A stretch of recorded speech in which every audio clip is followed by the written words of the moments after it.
Good morning बच्चों, मैं अभिषेक मिश्र, PGT chemistry.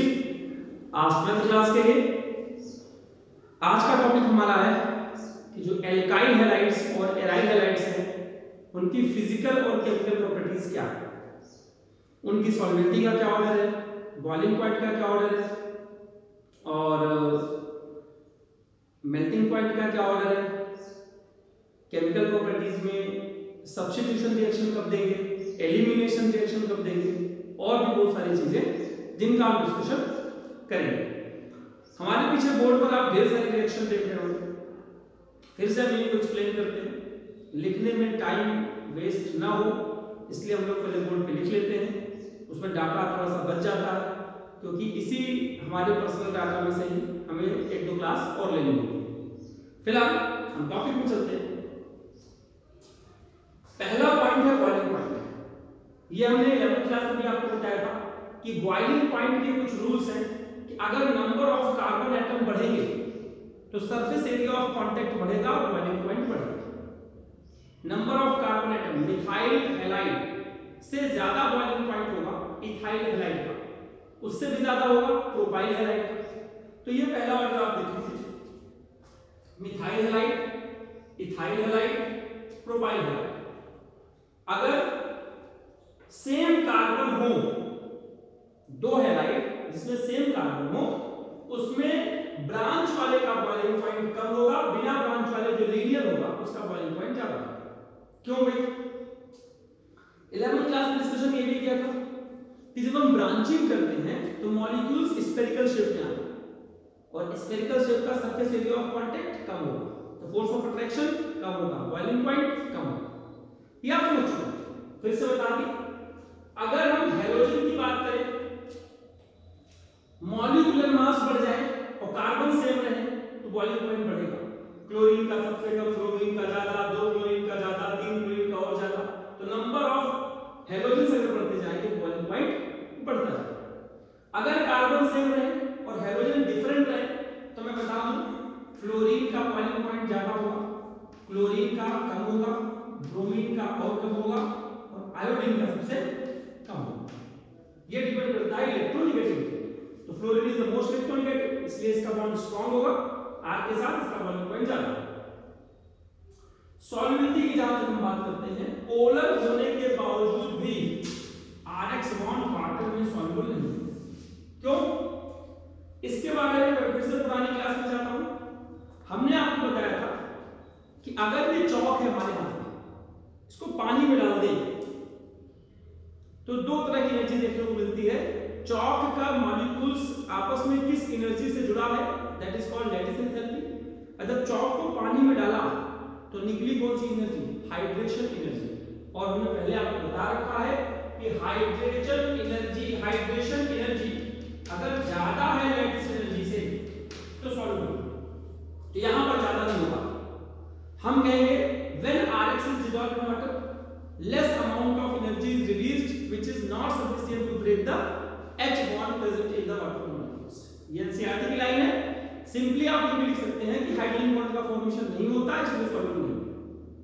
आप समझिए, आप ये भी लिख सकते हैं कि Rx बॉन्ड की लैटिस एंथैल्पी ज्यादा है, हाइड्रेशन एनर्जी इतनी ज्यादा नहीं निकलती इसलिए सॉल्युबल नहीं। तो ये आप समझिए किसी भी तरीके से लिख सकते हैं। सॉल्युबिलिटी का क्राइटेरिया, कार्बन अगर बढ़ेगा तो सॉल्युबिलिटी कम होती चली जाएगी। क्यों? क्योंकि नॉन पोलर पार्ट बढ़ रहा है। और हैलोजन बढ़ेगा तो पोलैरिटी बढ़ेगी, पोलैरिटी बढ़ेगी तो सॉल्युबिलिटी कुछ हद तक बढ़ सकती है। और अगर सब में कंपैरिजन किया जाए, फिर से बताऊंगा, फ्लोरीन ज्यादा सॉल्युबल होगा, ये कम सॉल्युबल होगा, ये और कम सॉल्युबल होगा, क्योंकि वह इलेक्ट्रोनेगेटिविटी का डिफरेंस आता है। एक बात यहां पे नहीं लिखी मैंने, अभी याद आ गई। पैरा डाइफ्लोरोबेंजीन ये लीनियर है और क्या है? सिमेट्रिकल है। It fits better in crystal lattice, that is why high melting point. इससे ऑर्थो वाले आइसोमर से और मेटा वाले आइसोमर से इसका मेल्टिंग पॉइंट ज्यादा होता है। ये एनसीईआरटी का क्वेश्चन है, ध्यान रखिएगा जरा। फिजिकल प्रॉपर्टीज हमारी यहाँ पे खत्म हो जाती है। ये इसका स्ट्रक्चर है टेट्राहेड्रल ज्योमेट्री में। इसकी जगह H हो सकता है, H हो सकता है, डिपेंड करता है 1 डिग्री है, 2 डिग्री है, 3 डिग्री। उम्मीद है ये बात समझ में आई। अब एक छोटी सी बात बताता हूं, KOH या NaOH चाहे जो, अगर ये एल्काइल हैलाइड से रिएक्शन करते हैं तो एक ऐसी कंडीशन है जब सब्स्टिट्यूशन रिएक्शन होता है और एक ऐसी कंडीशन है जब एलिमिनेशन रिएक्शन होता है। पहले हम रिएक्शन देख लें।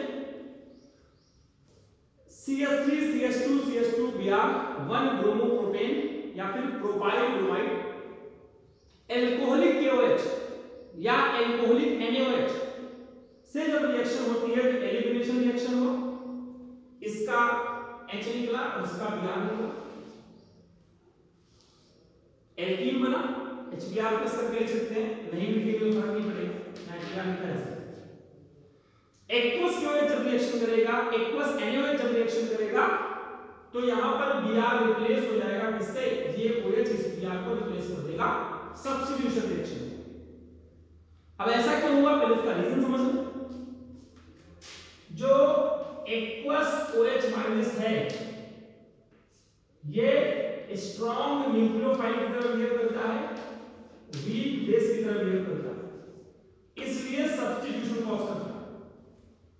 जो एक्वस OH माइनस है वो स्ट्रॉन्ग न्यूक्लियोफाइल की तरह बिहेव करता है, वीक बेस की तरह बिहेव करता है, इसलिए सब्स्टिट्यूशन कॉज करता है और यहां पर ये रिएक्शन।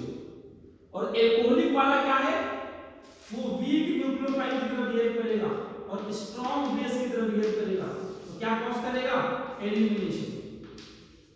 क्या कॉज करेगा, एलिमिनेशन। और एलिमिनेशन का क्राइटेरिया मैं बता दूं, जिस कार्बन पर Br लगा है वो अल्फा और जिस उसके पड़ोस वाला बीटा, उसके पड़ोस वाला गामा। अल्फा से Br का, बीटा से H का। Since hydrogen atom is eliminated from beta carbon, the reaction is also said to be beta elimination. Beta elimination कहा गया इसको, ये बात समझिएगा। 11th क्लास में डिस्कशन हो चुका है इसका। If there is a possibility for the formation of more than 2 alkene in case of 2 bromobutane, यहाँ पर बीटा का हाइड्रोजन यहाँ भी है, बीटा हाइड्रोजन यहाँ भी है, तो एक प्रोडक्ट बनेगा जिसमें से यहाँ से H निकालेंगे, दूसरे प्रोडक्ट में यहाँ से H निकालेंगे। जब कॉर्नर वाले से H निकला ब्यूट 1 बना और जब सेकेंडरी वाले से H निकला ब्यूट 2 बना।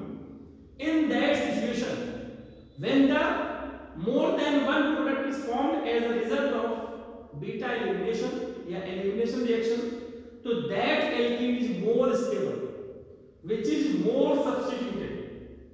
एक रूल है सर्जेफ रूल, SA3Z5FF सर्जेफ रूल। इसमें ये बताया गया जो एल्कीन ज्यादा सब्स्टिट्यूटेड होता है, इसका क्या मतलब है, जिसके पास कम हाइड्रोजन है, सब्स्टिट्यूशन हो जाएगा, हाइड्रोजन निकल जाएगा, जिसके पास कम हाइड्रोजन है। डबल बॉन्ड वाले कार्बन को चेक करो, कितना हाइड्रोजन इसके पास है, 2, इसके पास चेक करो कितना है, कम हाइड्रोजन किसके पास है, तो जिसके पास कम हाइड्रोजन होगा वो हाईली सब्स्टिट्यूटेड होगा और that is more stable major product. तो ऐसे आप देखिएगा एनसीईआरटी की एक्सरसाइज का 10th क्वेश्चन यही है। उसमें एक और रिएजेंट दिया हुआ है C2H5ONA in presence of C2H5OH, sodium ethoxide in presence of ethanol. वो एल्कोहलिक KOH की तरह बिहेव करेगा, एल्कोहलिक NaOH की तरह। उम्मीद है एलिमिनेशन का कॉन्सेप्ट समझ में आया। सब्स्टिट्यूशन रिएक्शन दो तरह के होते हैं, न्यूक्लियोफिलिक सब्स्टिट्यूशन रिएक्शन यूनिमॉलिक्यूलर और बाइमॉलिक्यूलर, SN1 रिएक्शन और SN2 रिएक्शन। ये SN2 रिएक्शन है और ये SN1 रिएक्शन। इसमें केवल ऑर्डर की बात अभी कर लेते हैं, अगली क्लास में हम इन दोनों का कंपैरिजन करेंगे आपस में, आप ऑप्टिकल एक्टिविटी वगैरह पढ़ लेंगे उसमें। अभी एग्जाम के लिए सिर्फ ये समझिए कि इनका ऑर्डर पूछा जाता है कि 1 degree 2 degree 2 degree 3 degree alkyl halide है, तो पेपर में क्या आएगा, दो कंपाउंड दे दिया, which one will undergo SN2 faster, why, समझिए। SN2 हो चाहे SN1 हो, अगर हाइड्रोजन डिफरेंट है और R सेम है तो रिएक्टिविटी आई वाले की ज्यादा होगी, तो बॉन्ड बड़ा होगा। पी ब्लॉक में समझाया बड़े वाले बॉन्ड जल्दी टूटते हैं। आर आई की रिएक्टिविटी ज्यादा होगी, आर बी आर की कम होगी, आर सी एल की सबसे कम होगी, आर एफ बहुत कम रिएक्टिव होगा उस केस में जहां हाइड्रोजन अलग अलग है, आर सेम, ये आप समझिए for SN2 for SN1 in both cases. अब हम बात करते हैं SN2 के ऑर्डर की। इन्होंने कहा मिथाइल वाला हैलाइड ज्यादा रिएक्टिव होगा, फिर 1 डिग्री, फिर 2 डिग्री, फिर 3 डिग्री। क्यों होगा, कैसे होगा, हम अगली क्लास में अच्छे से एक्सप्लेन करेंगे, आपको याद भी करवा देंगे, दिक्कत नहीं होगी। तो 1 डिग्री की रिएक्टिविटी सबसे ज्यादा होती है SN2 वाले में। SN1 वाले की बात करें ठीक उल्टा, मिथाइल वाले की सबसे कम, 1 डिग्री की ज्यादा, 2 डिग्री की ज्यादा, 3 डिग्री की और ज्यादा। कॉज हम बाद में एक्सप्लेन करेंगे। और इन दोनों केसेस में इन सबसे कम रिएक्टिव होता है विनाइल हैलाइड, ये सबसे कम रिएक्टिव है। हमने क्लासिफिकेशन में समझाया था आपको, vinyl halide does not undergo nucleophilic substitution reaction due to resonance, there is a partial electron bond character which is difficult. Same aryl halide का भी, और इस सबसे ज्यादा रिएक्टिव होता है, इसको जरा साफ कर दो। अगर हम रिएक्टिविटी की बात कर रहे हैं, ज्यादा रिएक्टिव दोनों की बात कर रहे हैं, ज्यादा रिएक्टिव में आ जाएगा एलाइनिक। एलाइनिक कैसा होता है आप जानते हैं, एलाइनिक से भी ज्यादा बेंजाइल, ये नंबर 1। चाहे SN1 हो चाहे SN2 हो, कोई फर्क नहीं पड़ता, क्योंकि इसमें हाइड्रोजन के निकलने के बाद स्टेबिलिटी बढ़ जाती है और वहां हाइड्रोजन निकलता ही। अब ये समझिएगा, तो अंतर कितने में है एग्जाम में इतना नहीं पूछा जाएगा। Which one will undergo SN1 faster and why? किसका SN1 हाइड्रोलिसिस जल्दी होगी SN1 तरीके से, SN2 तरीके से, why? तो NCERT में इसमें ढेर सारे क्वेश्चन हैं, ऑर्डर वाले मैं आपको बता दूंगा, समझा दूंगा। फिर थोड़ा वापस आ जाते हैं, 11th क्लास का टॉपिक है Wurtz reaction, Fittig reaction, Wurtz Fittig reaction. तीनों रिएक्शन एक जैसी है, नेम रिएक्शन। याद रखिएगा इस लेसन में 6 नेम रिएक्शन हो गई। पहला सैंडपेयर रिएक्शन, दूसरा फिंगेल्स्टीन रिएक्शन, तीसरा स्वाट रिएक्शन, चौथा वुड्स रिएक्शन, पांचवा फिटिंग रिएक्शन, छठा वुड्स फिटिंग रिएक्शन। तो जिसको ऑर्डर वाइज नेम रिएक्शन याद रहती है, तो मान के चलते हैं 70% केमिस्ट्री उसको आ गई, बस थोड़ा सा उसे रिकॉल करने की जरूरत। और एक और नेम रिएक्शन थी डार्जन reaction SOCl2, which is the best method for the preparation of alkyl halide. लेकिन डार्जन रिएक्शन नाम नहीं हमारे सिलेबस में, इसलिए हम उसको लागू नहीं करेंगे। इन सब रिएक्शन 2RX 2LH रिएक्शन करेगा, R और R आपस में जुड़ेंगे। अगर यहां मिथाइल ब्रोमाइड है, यहां इथेन बनेगा, इथाइल ब्रोमाइड है, ब्यूटेन बनेगा, प्रोपाइल ब्रोमाइड है, हेक्सेन बनेगा, जस्ट डबल हो जाएगा। अगर केवल एरोमेटिक रिंग है, तो वो रिंग डबल हो जाएगी, जिसका नाम होता है बाई या फिर डाइफिनाइल, बाई या फिर डाइफिनाइल। कन्वर्जन बेंजीन से बाइफिनाइल कैसे बनाएंगे? अरे 11th क्लास, बेंजीन का क्लोरीनेशन करा के क्लोरोबेंजीन बना, Cl2 एनहाइड्रस AlCl, क्लोरोबेंजीन बन गया, क्लोरोबेंजीन की फिटिंग रिएक्शन करा दिया बाइफिनाइल। तो रिएजेंट से खेलना जिसको आ गया उसको केमिस्ट्री आ गया। लेसन कंप्लीट करने के बाद हम एक दिन केवल कन्वर्जन की बात करेंगे इस लेसन के बेसिस पे, और मुझे उम्मीद रहेगी कि आप उसको फॉलो करके अपने आप को कन्वर्जन में स्ट्रांग कर सकते हो, ऑर्गेनिक केमिस्ट्री में अपने आप को स्ट्रांग कर सकते हो। वुड्स रिएक्शन हो गया, फिटिंग रिएक्शन हो गई। वुड्स फिटिंग रिएक्शन यानी एक रिएजेंट इसका, एक रिएजेंट इसका, 2 मॉलिक्यूल्स नहीं लिया, 1 molecules of Wurtz reaction, 1 molecules of fitting reaction, when undergoes on reaction with 2Na in presence of triether, then what will happen? Benzene ring और R आपस में ऐड हो जाते हैं, इससे कोई रिएक्शन इसे टॉलूइन बना सकते हैं, इथाइल बेंजीन बना सकते हैं, प्रोपाइल बेंजीन बना सकते हैं। ये आपकी समझ में। अब मैं आपको एक छोटी सी बात बता देता हूं, हालांकि वो आपका एग्जाम से रिलेटेड नहीं है।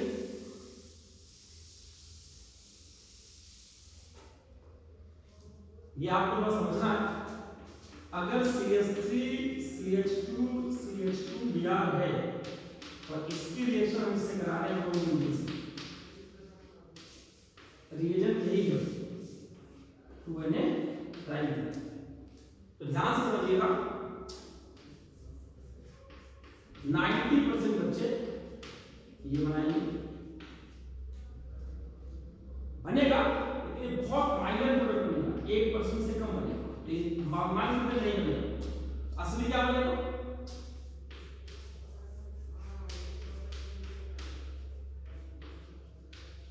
आइसोप्रोपाइल, ये नीट का क्वेश्चन। क्यों भाई? भैया इससे जब Br हटा तो CH3 CH2 CH2 1 degree carbon आएगा, और हम 11th क्लास में डिस्कशन कर चुके हैं जब इसे मौका मिलेगा ये 2 डिग्री में आसानी से कन्वर्ट हो जाएगा। इसका H अगर इसका H इसके पास शिफ्ट हो जाए तो क्या बनेगा? CH3 CH 2 डिग्री ज्यादा स्टेबल होगा, तो जब 2 डिग्री वाला इस पे अटैक करेगा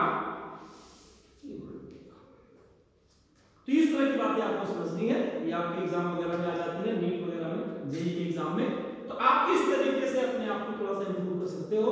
अगली क्लास में हम बात करेंगे SN1 रिएक्शन क्या है, SN2 रिएक्शन क्या है, उनका कंपैरिजन करेंगे, ऑप्टिकल एक्टिविटी देखेंगे, कौन से कंपाउंड ऑप्टिकली एक्टिव होते हैं, कौन से इनएक्टिव होते हैं, और एनेंशियोमेरिज्म क्या है, इसके बारे में हम बात करेंगे। और उम्मीद करूंगा उसके बाद एक क्लास और लगेगी electrophilic substitution reaction of benzene की और nucleophilic substitution reaction of benzene की, वहां पर लेसन खत्म हो जाएगा। 2-3 क्लास और फिर करना है। हम उम्मीद करेंगे कि आपको ये बात समझ में आ रही होगी, और होमवर्क मैं आपको व्हाट्सएप करके दे दूंगा, आप व्हाट्सएप से देख के अपना होमवर्क कंप्लीट करिएगा, मुझे दिखा सकते हैं, जरूरत पड़ने पर अपने डाउट्स पूछ सकते हैं। फिर से बता रहा हूँ एग्जाम 5 अक्टूबर से है, शेड्यूल मैंने आपके व्हाट्सएप ग्रुप पे डाल रखा है। बस आप लोगों से रिक्वेस्ट है कि कोरोना में अपने आप को सुरक्षित रखते हुए, मास्क का प्रयोग करते हुए, सोशल डिस्टेंसिंग का पालन करते हुए जितना ज्यादा से ज्यादा आप अपने कंटेंट को एनरिच कर सकते हैं करें। एग्जाम अपने टाइम पे होना है, उसमें कोई डिस्काउंट नहीं है, मे भी क्वेश्चन आसान हो वो दूसरी चीज है, और केमिस्ट्री में मैक्सिमम या सारे क्वेश्चन एमसीक्यू टाइप्स होंगे ऐसा मुझे यकीन है। क्वेश्चन क्लस्टर लेवल पे बन रहा है, हमारे यहाँ नहीं बन रहा, तो इसके बारे में कुछ आपसे नहीं कह सकते, लेकिन हाँ पेपर अच्छा होगा। इसके एग्जाम की शुभकामनाओं के साथ आप सभी को ढेर सारा आशीर्वाद, आप सभी को ढेर सारा क्या बोलते हैं उसको जब एग्जाम देने जाता है बच्चा, तो बेस्ट ऑफ। Thank you. आज की क्लास में बस इतना ही।